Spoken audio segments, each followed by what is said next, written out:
CM Revanth Reddy ఈ నెల 16న నిర్మల్ జిల్లాలో పర్యటించనున్నారు. పర్యటనలో భాగంగా జిల్లా ప్రజల దశాబ్దాల కళ ప్రతిష్టాత్మక సదర్మట్ బ్యారేజీని ముఖ్యమంత్రి జాతికి అంకితం చేయనున్నారు. ఈ నేపథ్యంలో మంత్రి జూపల్లి కృష్ణారావు, ప్రభుత్వ సలహాదారు సుదర్శన్ రెడ్డి కలిసి బ్యారేజీ వద్ద జరుగుతున్న ఏర్పాట్లను క్షేత్రస్థాయిలో పరిశీలించారు. ముఖ్యమంత్రి పర్యటనకు సంబంధించి హెలీప్యాడ్ నిర్మాణం, ప్రారంభోత్సవ వేదిక, భద్రతా ఏర్పాట్లను మంత్రి సమీక్షించారు. బ్యారేజీ గేట్ల పనితీరును స్వయంగా పరిశీలించారు.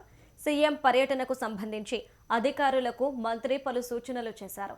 సదర్మట్ బ్యారేజీతో ఈ ప్రాంత రైతాంగ కళ సాకారం కాబోతోందని మంత్రి జూపల్లి కృష్ణారావు తెలిపారు. వేలాది ఎకరాలకు సాగునీరు అందించే ఈ ప్రాజెక్టు ప్రారంభోత్సవాన్ని పండుగ వాతావరణంలో అత్యంత అట్టహాసంగా నిర్వహించాలన్నారు మంత్రి జూపల్లి.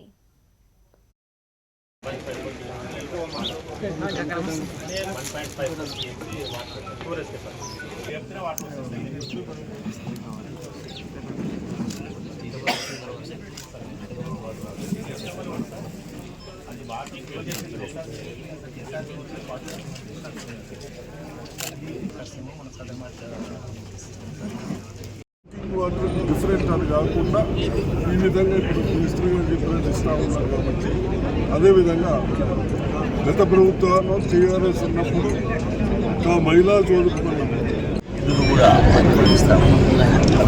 చెక్కుల పంపిణీ వీటన్నిటికి సంబంధించి చూస్తాం కాబట్టి ఈ యొక్క నిర్మల్ జిల్లా ప్రజాప్రతినిధులు, మాజీ ప్రజాప్రతినిధులు, రైతు సోదరులు, మహిళలు పెద్ద ఎత్తున పాల్గొని మీటింగ్ విజయం చేయాలని చెప్పి విజ్ఞప్తి చేస్తూ ఉన్నాం.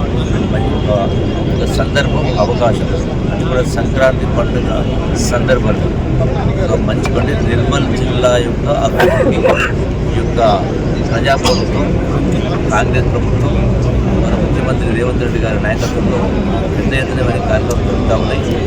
అట్లాగే గడిచిన 2 సంవత్సరాల కాలంగా గతంలో గత ప్రభుత్వాలు కాంగ్రెస్ పార్టీ వస్తే రకరకాల విమర్శలు చేస్తున్నారు.